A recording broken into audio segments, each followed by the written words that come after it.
The first time Noah told her he was her husband, Lena slapped him so hard his lips split open.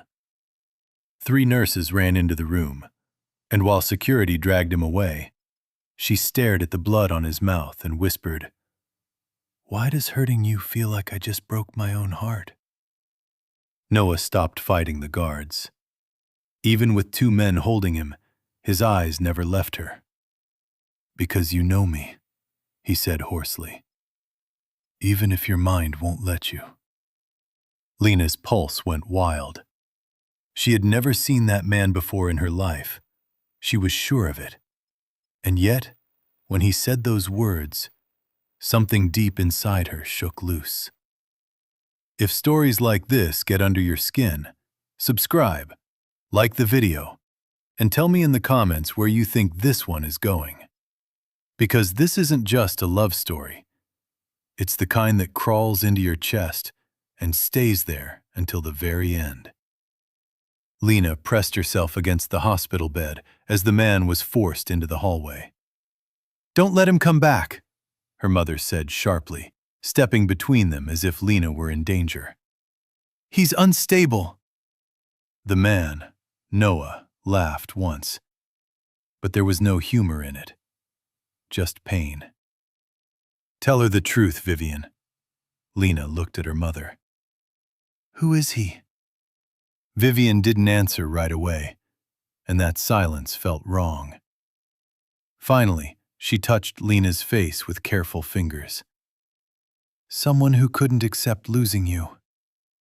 That should have been enough. It almost was. But that night, while rain tapped at the hospital window and machines hummed softly beside her bed, Lena dreamed of cold ocean water and headlights spinning in blackness. She woke up sobbing.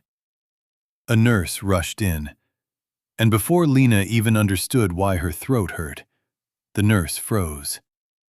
Because Lena was crying out one name over and over, like a prayer. "Noah, Noah."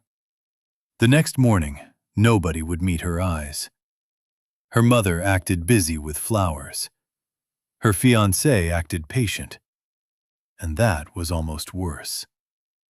Ethan Vale stood by the window in a pressed gray coat, handsome in the polished, expensive way magazine covers loved. He turned when Lena looked at him, and his smile came quickly, almost rehearsed. "You scared us last night," he said. Lena frowned. "Did I?" "You had a nightmare." "About Noah?" Ethan's jaw shifted. Barely. "You said a name." "His name." He came closer. "Lena, please don't do this to yourself. The doctors said trauma can attach random pieces to the wrong memories." Random. That word should have calmed her. Instead, it made her angry.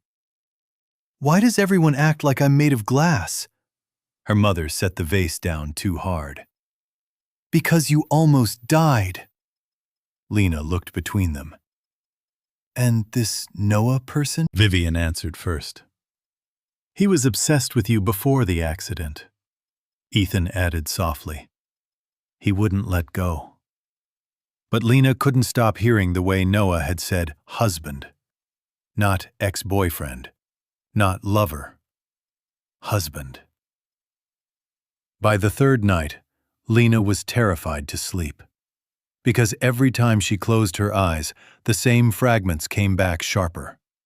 A lighthouse in the distance. A silver ring on a chain against a man's throat. A voice in the dark saying, "If you forget everything, remember this. I will come back for you." Then she would wake up crying his name. Every single night. On the 4th morning, Lena found scratches on her own palms from clenching her fists in sleep. She looked in the mirror over the sink. 28 years old. Soft mouth. Bruise yellow fading beneath one eye. A white scar near her hairline. A stranger's face carrying her name. She lifted her left hand. There was a pale line around her ring finger. Not from swelling. From something that had been there a long time. When Ethan walked in with coffee, Lena hid her hand behind her back. He kissed her forehead. Her body didn't react. No warmth, no ease, no instinct. Just politeness. And that scared her more than Noah did. Later that afternoon, she saw him again. Noah stood across the street outside the hospital under pouring rain, wearing a dark jacket soaked through. He didn't try to come inside. He didn't shout. He just stood there with both hands in his pockets, like a man waiting for a verdict that had already ruined him. Lena should have turned away. Instead, she found herself slipping from her room, heart pounding, hospital socks silent on the floor. By the time she reached the side exit, he was still there. He looked up the second she pushed open the door. For one long moment, neither of them spoke. Rain hit the pavement between them. Lena hugged herself. "Why do I know your face?" Noah swallowed. "Because you used to touch it when you were thinking." She hated how fast tears filled her eyes. "That's not an answer." "No." He took a careful step closer. "It's just the truth." She should have gone back inside. Instead, she asked the wrong question. "Were you really obsessed with me?" The pain that crossed his face was instant. Not anger. Not outrage. Worse. Heartbreak. "No," he said quietly. "I was in love with you. There's a difference." Lena's throat tightened.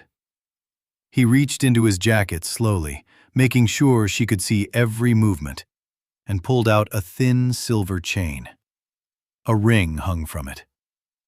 Her ring. Her breath caught so hard it hurt. The world lurched, sand under bare feet, wind in her hair, a laugh in the dark. Someone sliding that ring onto her finger while waves crashed below a cliff. Lena staggered back. Noah moved forward on instinct, then stopped himself like touching her would destroy them both. "Don't," she whispered. "I know." Her voice shook. "If you're lying to me..." "I'm not." "Then why didn't my family tell me?" That question landed harder than any slap. Noah looked past her to the hospital windows, to the floor where her mother was probably already searching for her. "Because your family never wanted you with me." Lena gave a disbelieving laugh. "That's not enough to erase someone from my life." His eyes lifted to hers again. "You'd be surprised what rich people can erase when love embarrasses them." Before Lena could answer, the hospital doors burst open behind her. Vivian's voice sliced through the rain. "Get away from her!"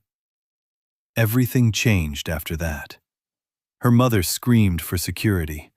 Ethan arrived seconds later, grabbed Lena around the shoulders, and pulled her back as though Noah were dangerous. Noah didn't fight. He just looked at Lena and said the words that followed her all night. "They can keep lying to you in daylight, but they can't control who you cry for in the dark." That should have ended it. Instead, it infected everything. When Lena returned home a week later, the house felt like a museum designed by someone who knew her from a distance. Fresh flowers she didn't remember liking. Paintings too expensive to love. A closet full of cream and beige. And not one photograph from the last 2 years anywhere in sight. That was the first thing that made her stomach drop. "You redecorated after the accident," Vivian said too quickly when Lena asked. The lie was elegant, almost beautiful, but still a lie. Because in a locked drawer in her old desk, Lena found a Polaroid someone had missed. The edges were burned. In the picture, she was laughing so hard her eyes were closed. Noah stood behind her, chin on her shoulder, his arms around her waist. On her finger was the same ring hanging from his chain. On the bottom, in black ink, she had written 2 words: home. Finally. Lena sat on the floor and forgot how to breathe. That night, she didn't just cry his name, she begged for him. "Noah, please, don't let them—" She woke before the sentence finished, but the terror stayed. The next morning, she showed the Polaroid to Ethan. He looked at it for exactly 1 second too long. Then he exhaled through his nose. "Okay," he said. "I didn't want to tell you this yet." Lena went cold. He sat across from her, elbows on his knees, face full of tender concern. "That picture was taken during a very bad time." "What bad time?" "You were grieving your father. Noah took advantage of that." Lena stared at him. "He made you think he was safe," Ethan continued. "He isolated you. You started hiding things from everyone. We were trying to get you away from him when the accident happened." The room seemed to tilt. "And the ring?" Ethan reached out.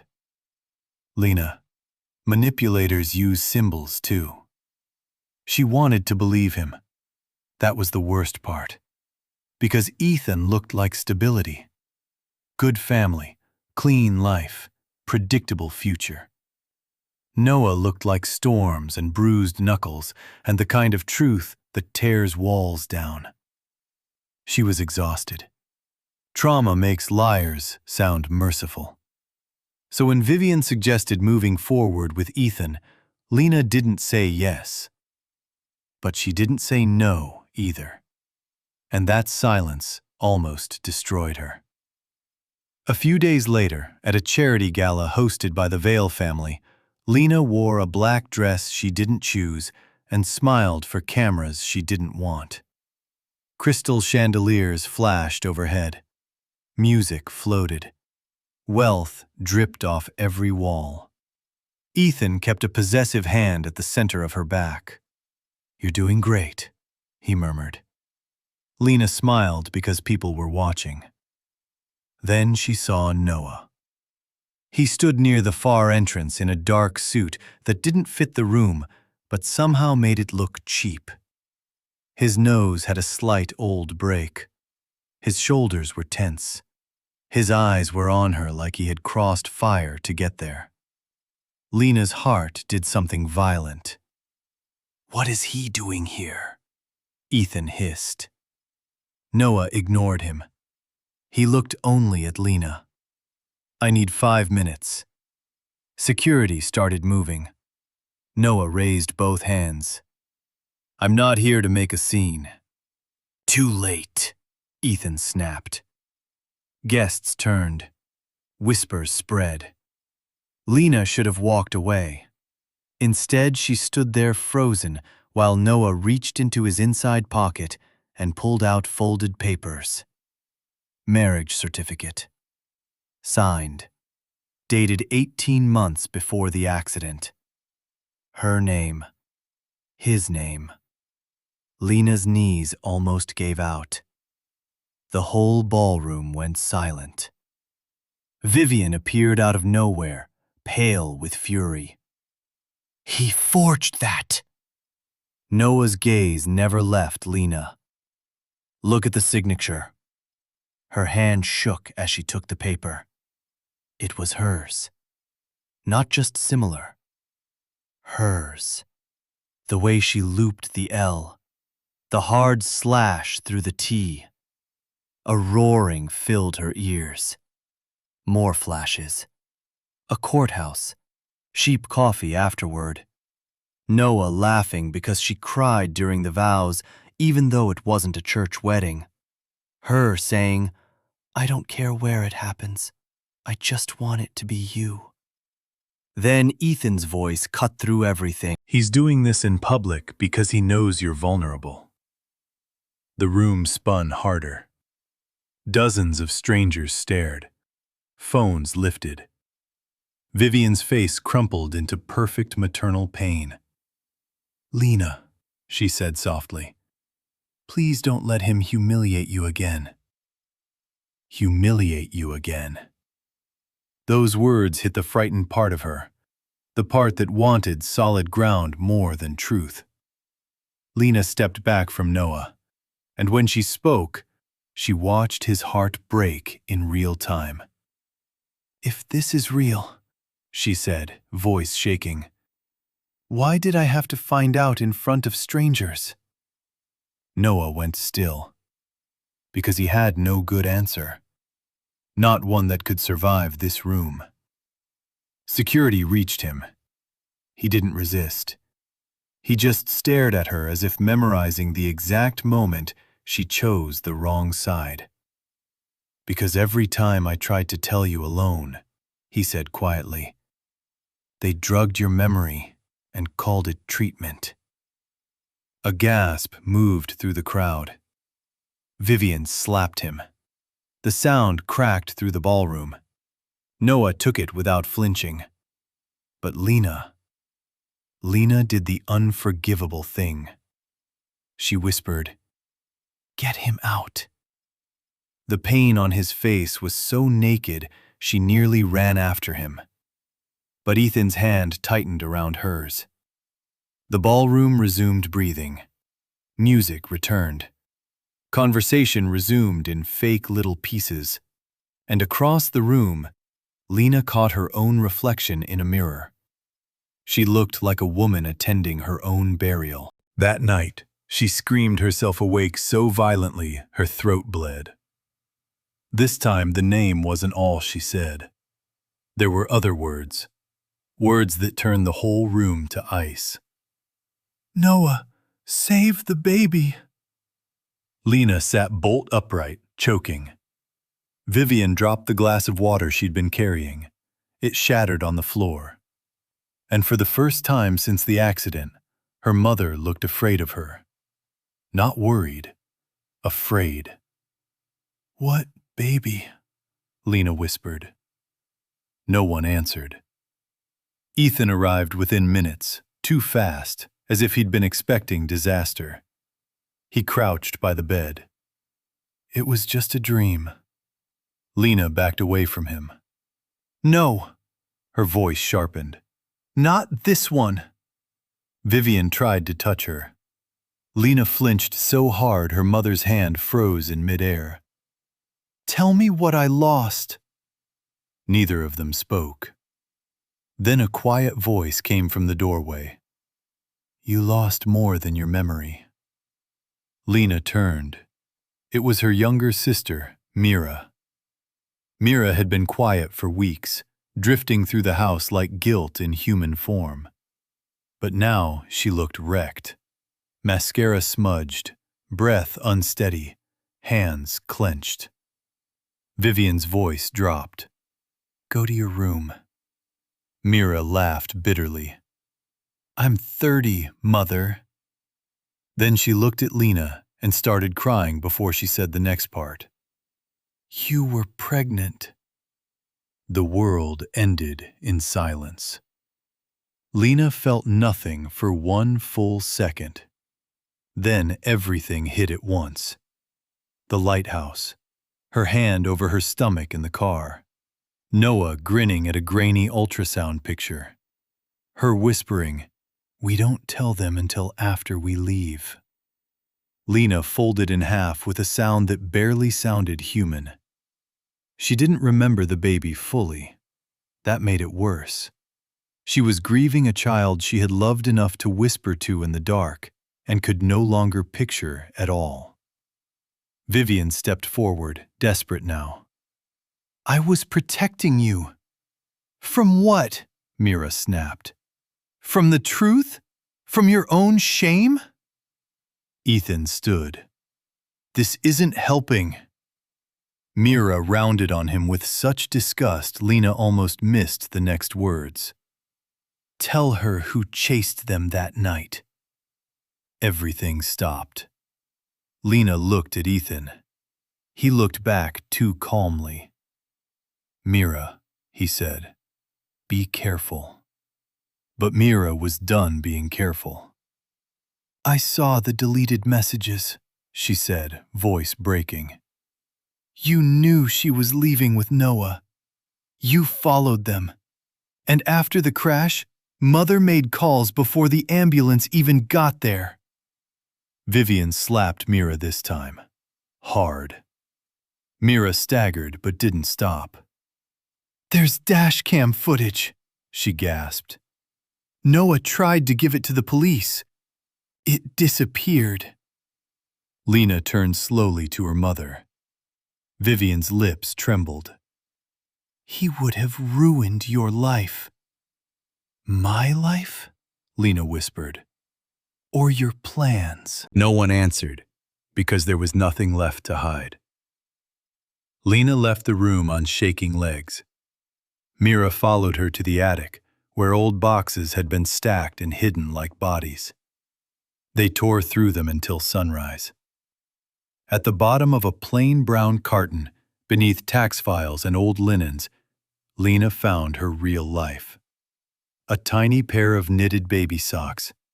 A sonogram photo with Noah's handwriting across the top. Little heartbeat, biggest miracle.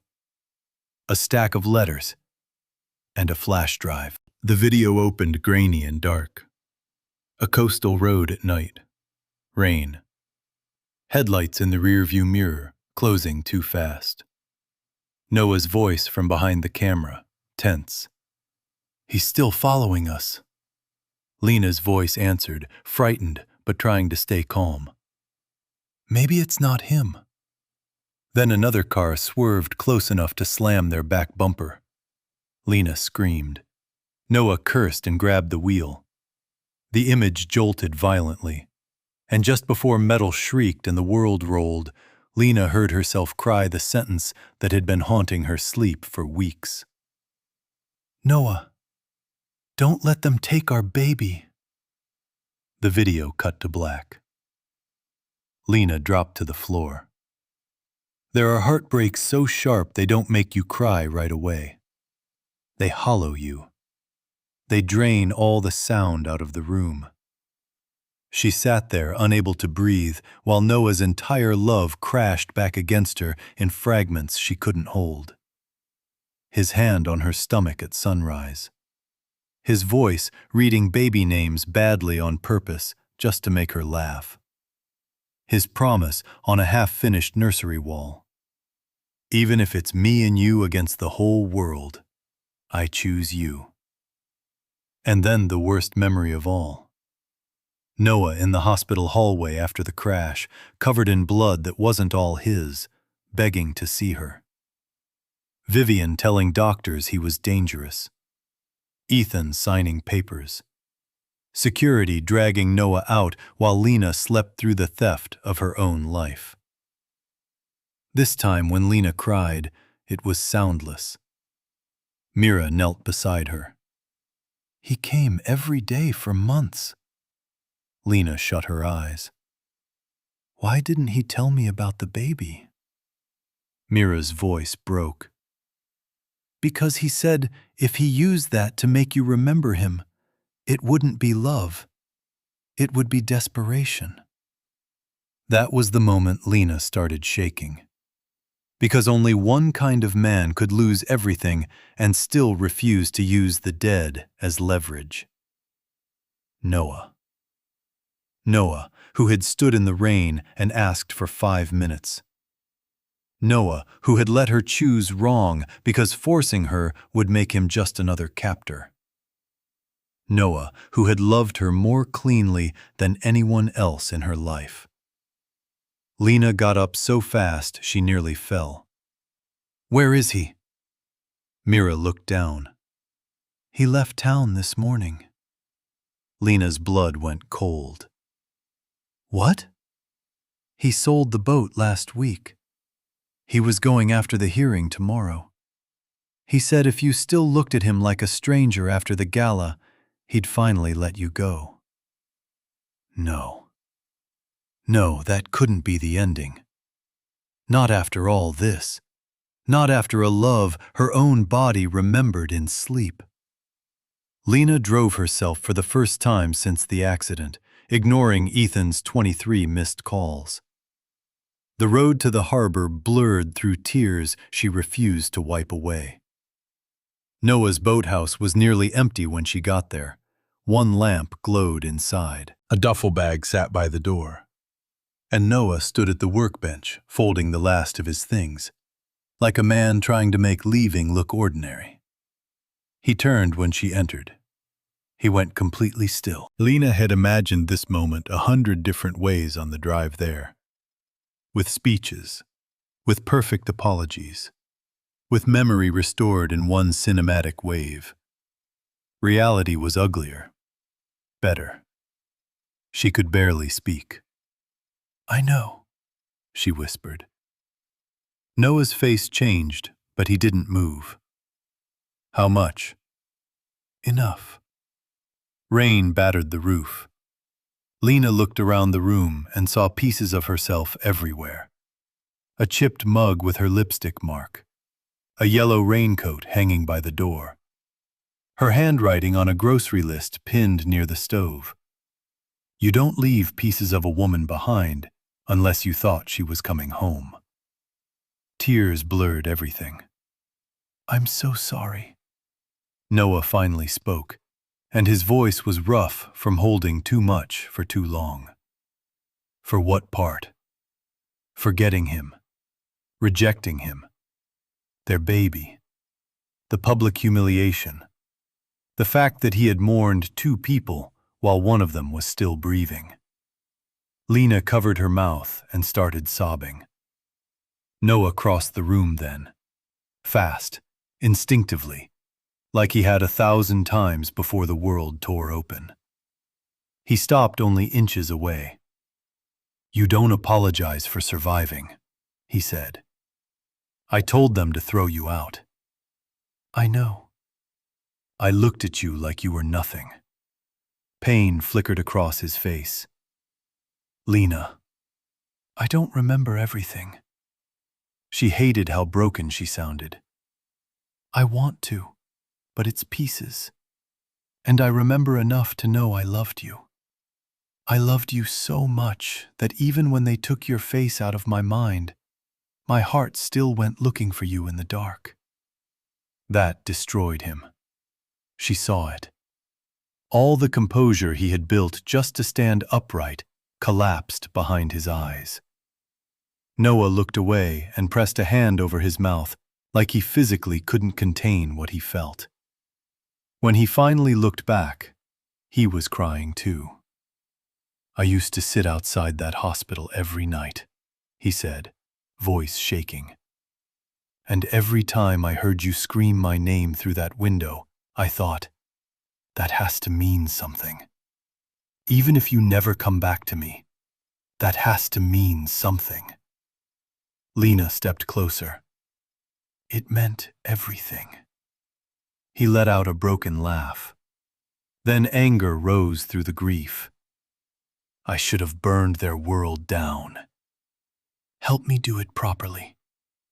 That line made him blink. Lena wiped her tears with the heel of her hand. "No more running. No more letting them write this. Ethan chased us. My mother buried the truth. They don't get to keep my life." Noah stared at her for one beat. Then a different expression came over him. Not softness, not pain. Resolve. "Okay," he said. The next night, the Veil campaign launched beneath chandeliers and cameras. Ethan stood on stage smiling for donors and reporters, while Vivian sat in the front row in pearls, still pretending dignity wasn't just expensive fabric wrapped around rot. Then Lena walked in. Conversation died instantly.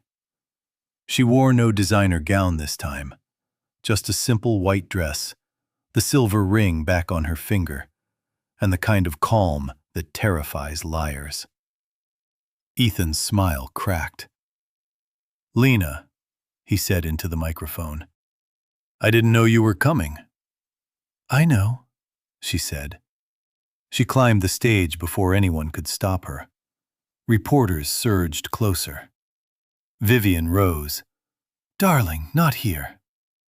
Lena turned toward the crowd and took the microphone from Ethan's hand. For a second, she saw herself months ago. Confused, medicated, obedient, smiling because other people preferred her silent. That woman was gone. My name is Lena Hart, she said, voice steady. And the people who claimed to love me stole 2 years of my life. The room exploded in whispers. Ethan reached for her arm. Noah appeared from the side aisle so fast it made several security men rethink their loyalty. Lena didn't need him to rescue her, but seeing him there, solid, furious, hers, made her stand straighter. She nodded toward the control booth. Mira hit play. The dashcam footage filled the giant screens. Rain, road, headlights, impact. Lena's own terrified voice begging for their baby. Gasps rippled through the ballroom. Vivian went white. Ethan lunged for the booth, but security, real security this time, faced with cameras and evidence, grabbed him first. He shouted, face twisting into the ugly thing he had hidden so carefully. She was throwing everything away for him! And there it was. Not concern, not love. Ownership. The whole room saw it. Lena looked at her mother next. Vivian's eyes filled. I did it to protect you. Lena's voice did not shake. No, you did it because love you couldn't control embarrassed you. Vivian tried to speak again, but Lena cut through her gently, which somehow hurt more. You didn't protect me, Mom. You buried me alive. Some sentences don't echo because they're loud. They echo because everyone knows they're true. Police entered minutes later. Ethan was taken out fighting. Vivian followed in silence, smaller somehow, like power had been the only thing holding her shape together. The cameras loved it. But Lena never looked at them. She looked at Noah. Only Noah. When the room finally cleared enough for breathing, she walked toward him through the wreckage of crystal and reputation and old fear. He met her halfway. Close now, he looked like the first honest thing in a life full of polished lies. Lena touched his face with trembling fingers. And there it was. The memory. Not all of it. Not every day. Just one perfect moment. Moonlight on the water. Her thumb brushing the same place on his cheek. His eyes closed because he loved that she did that when he was tired. Her whisper into the salt air. Found you. Lena broke into tears and laughed at the same time. Noah looked terrified. What? She smiled through the crying. I used to do this when you were thinking too hard. His whole face cracked open. Yes. She touched his cheek again, gentler this time. Found you. That was all it took. Noah pulled her into his arms like a man finally reaching shore after drowning with dignity for too long. Lena held on just as hard. Not because memory had fixed everything. It hadn't. There were still blank spaces, still grief, still a child they would never hold, still damage done by people who shared her blood. But love had survived where memory failed. Weeks later, they went back to the cliffside lighthouse. The wind was cold. The sea was restless. Noah carried a small box. Inside it were the baby socks and the ultrasound picture. They buried them beneath wild grass overlooking the water. Lena cried against his shoulder until sunset turned the whole ocean gold. I'm scared, she admitted. Of what? That one day I'll wake up and forget again. Noah looked out at the horizon before answering. Then I'll remind you again. She let out a shaky laugh. What if I keep forgetting? He turned to her, eyes full and steady and human. Then I'll keep choosing you until one of us stops breathing. Lena cried harder after that. Not because it was sad, because some promises are so beautiful they hurt. That night, for the first time since the accident, Lena slept beside him in the little boathouse under the sound of rain on the roof. No screaming, no nightmares, no reaching through darkness for a name she couldn't place. Just peace. Sometime after midnight, Noah woke and turned toward her, afraid old habits would return. But Lena was already there, half asleep, fingers curled in his shirt. She smiled without opening her eyes. I remember enough, she whispered. Noah pressed his forehead to hers and cried quietly so he wouldn't wake her. By morning, the storm had passed. Light spilled across the floor. The world outside was still messy, still bruised, still full of consequences. But inside that room, love stood where memory had failed and refused to leave. Because in the end, she didn't find him with her mind. She found him with the part of her that had been calling him home all along. Some loves are written deeper than memory. Do you believe the heart can remember what the mind forgets?